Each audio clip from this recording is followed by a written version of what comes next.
Naše planeta je předlužená a globální dluh stále roste. Podle Institutu pro mezinárodní finance vzrostl globální dluh koncem roku 2020 až na nepředstavitelných 277 bilionů dolarů.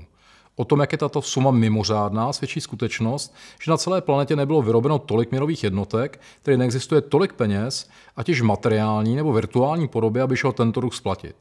Co to pro nás znamená? Jak tuto situaci řeší státy po celém světě? Na to se dnes odpovíme. Vítejte u Zlatých novinek, jmenuji se Robert Vlášek, dnešní téma je inflace, strašák nebo reálná hrozba. Žijeme v době, kdy se dějí naprosto nevídané a bezprecedentní věci. Ve třetím kvartálu roku 2020 vyspělé země dlužily 432% svého hrubého domácího produktu. Evropská centrální banka vytiskla až 3,5 bilionu eur. Federální rezervní systém Spojených států také nezahálel. V roce 2020 natiskl 6,5 bilionu dolarů a v následujících 2 letech plánuje natisknout dalších 7 bilionů dolarů. Jen pro představu, státní dluh Spojených států před COVID-19 byl 22 bilionů dolarů.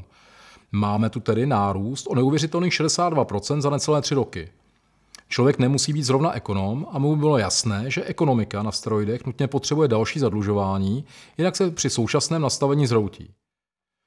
Nicméně, jaké má tato situace řešení? Řešení jsou v podstatě 2, a to buď masivní inflace, anebo defaulty, krachy předlužených zemí. Osobně sázím na inflaci. Ostatně růst inflace vidíme všude ve vyspělých zemích. V USA inflace v dubnu dosáhla i 4,5%, v Německu přes 2,5%, v České republice jsme dlouhodobě s inflací přes 3% a na Slovensku se inflace blíží limitně 2%. Současně ale nepočítáme skrytou inflaci v akcích a nemovitostech, která je dramatická. Samozřejmě v dlouhodobém horizontu to znamená drastické znehodnocení nejen peněz, ale i ostatních investičních instrumentů, jako jsou akcie, dluhopisy a zejména konzervativní finanční produkty.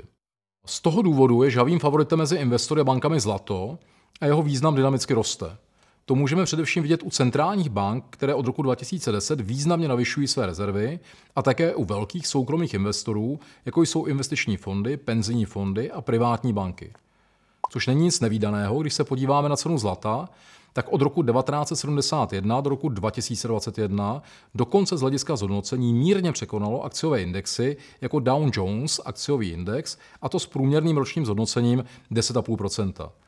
Je tedy zcela pochopitelné, že poptávka po zlatě je v této době obzvlášť vysoká. Tohle byly zlaté novinky na téma inflace. Pokud se chcete dozvědět více ze světa investičních kovů, navštivte naše stránky www.firegoldgroup.com a odebírejte si náš YouTube kanál. Děkujeme za pozornost dnešních posluchačů a příště naslyšenou.